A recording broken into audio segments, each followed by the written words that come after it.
Halo semua, balik lagi di channel Arsitek Finansial. Bareng gue, Bang Kribo. Rambut boleh kribo, tapi rencana hidup jangan ikut berantakan.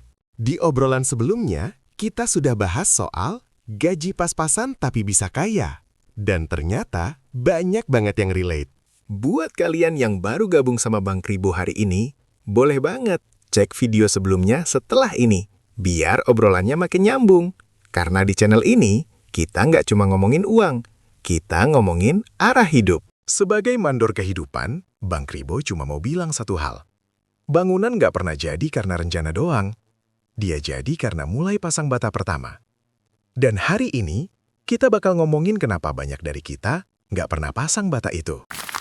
Oke, sekarang kita masuk ke inti obrolan hari ini. Berapa kali kita berkata pada diri sendiri, nanti dulu deh, tunggu momennya pas. Mungkin itu soal memulai bisnis sampingan, belajar keahlian baru, atau sekedar membereskan keuangan yang berantakan. Kita punya daftar keinginan itu di kepala. Kita ingin berubah, kita ingin naik level. Tapi anehnya, kita terus menunda.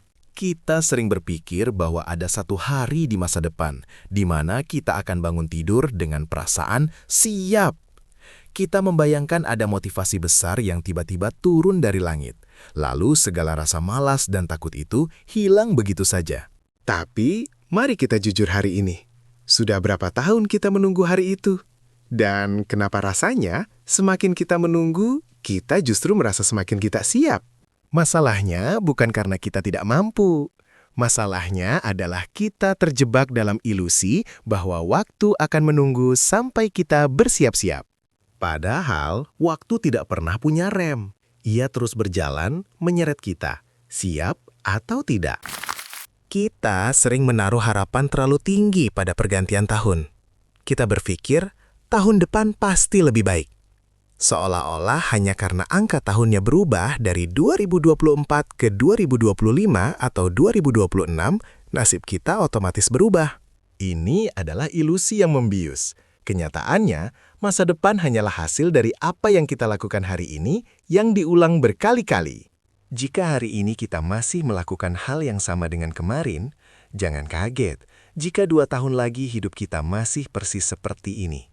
Jika hari ini kita masih melakukan hal yang sama dengan banyak orang percaya, perubahan besar butuh langkah raksasa. Harus langsung buka bisnis besar, harus langsung investasi ratusan juta. Padahal, fondasi hidup yang kuat justru disusun dari batu bata kecil yang sering kita remehkan. Kita sering meremehkan kekuatan dari kebiasaan kecil, mencatat pengeluaran harian, membaca 10 menit sehari, atau menyisihkan uang receh. Kita pikir itu tidak ada gunanya. Tapi justru hal-hal kecil itulah yang, jika dilakukan terus-menerus, akan meledak hasilnya di masa depan. Tanpa perubahan pada apa yang kita lakukan hari ini, tahun depan hanyalah pengulangan dari tahun ini, namun dengan tubuh yang lebih tua. Lalu, apa sebenarnya yang menahan kita? Seringkali, itu adalah rasa takut yang menyamar menjadi alasan belum siap. Kita takut terlihat bodoh, kita takut gagal. Kita mengalami apa yang disebut impostor syndrome, perasaan bahwa kita adalah penipu yang tidak pantas berada di sana. Saat kita ingin mencoba hal baru, misalnya membuat konten, atau memimpin proyek baru, muncul suara di kepala. Siapa gue? Emang ada yang mau denger? Emang gue pantas? Padahal, imposter syndrome itu sebenarnya pertanda bagus. Itu artinya, kita sedang berada di ruang yang membuat kita bertumbuh. Kalau kita selalu merasa pintar dan nyaman, artinya kita sedang tidak belajar apa-apa. Pelaut yang tangguh tidak lahir di laut yang tenang, kan? Ketakutan lain yang sering tidak kita sadari adalah ketakutan kehilangan perisai. Banyak dari kita merasa aman berlindung di balik nama besar perusahaan tempat kita bekerja atau gelar yang kita punya. Kita takut jika perisai itu dilepas, diri kita tidak berharga lagi. Ketakutan inilah yang membuat kita diam di tempat, menunda untuk membangun nama dan nilai diri kita sendiri. Mari bicara realita pahit yang jarang dibahas para motivator. Tidak semua orang akan jadi miliarder. Tidak semua orang harus punya bisnis raksasa. Tapi, satu hal yang pasti, semua orang akan menua. Pertanyaannya, kita ingin menjadi orang tua yang seperti apa? Apakah kita ingin menjadi orang tua yang cemas, yang membebani anak-anak, atau orang tua yang mandiri dan tetap punya makna? Belajarlah dari mereka yang tangguh. Ada cerita tentang seorang nenek yang di masa mudanya harus menjadi tulang punggung, mencoba berbagai usaha demi keluarga, dan bahkan di usia 90-an masih rajin membaca dan belajar. Semangat untuk terus belajar dan berdaya inilah yang sebenarnya kita butuhkan, bukan sekedar mimpi kemewahan instan. Hidup itu bukan kompetisi dengan orang lain. Ini tentang memaksimalkan potensi yang kita punya. Jangan sampai kita menyesal bukan karena gagal mencoba, tapi karena kita bahkan tidak pernah mulai melangkah karena sibuk memikirkan apa kata orang. Kekayaan sejati bukan hanya saldo rekening, tapi kemampuan untuk tetap relevan, tetap berguna, dan punya kendali atas waktu kita sendiri. Jadi, apa yang harus kita lakukan? Berhenti menunggu motivasi besar. Motivasi itu naik turun, seperti cuaca.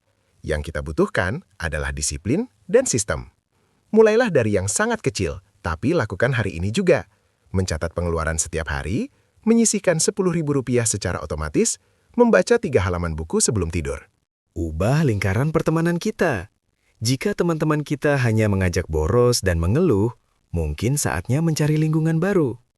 Kelilingi diri dengan orang-orang yang tangguh, yang membicarakan ide, yang membuat standar belajar dan berkembang menjadi hal yang normal, bukan aneh. Dan yang terpenting, jangan menunggu pensiun untuk menikmati hidup atau mencari makna. Banyak orang berpikir, nanti kalau sudah kaya, aku mau mengajar. Atau, nanti kalau pensiun, aku mau bikin kegiatan sosial. Kenapa harus menunggu? Kita bisa melakukannya sekarang dengan skala yang kita mampu. Kita bisa menghidupi hidup yang kita mau mulai hari ini, tanpa harus menunggu semua syarat terpenuhi. Sahabat sekalian, waktu terbaik untuk menanam pohon adalah 20 tahun yang lalu. Tapi, waktu terbaik kedua adalah hari ini. Jangan biarkan rasa takut atau rasa nyaman membuat kita diam di tempat. Lakukan audit waktu kita hari ini. Jujurlah pada diri sendiri. Kemana perginya jam-jam berharga kita? Tahun 2026 atau 5 tahun dari sekarang akan datang secepat kilat. Apakah kita akan menyambutnya sebagai versi diri kita yang jauh lebih berkembang, lebih bijak, dan lebih siap? Atau kita akan menyambutnya dengan penyesalan yang sama seperti tahun lalu? Pilihan itu tidak dibuat nanti. Pilihan itu dibuat sekarang, lewat keputusan-keputusan kecil yang kita ambil setelah video ini berakhir. Jangan tunggu sempurna, cukup mulai saja, karena waktu tidak akan menunggu kita.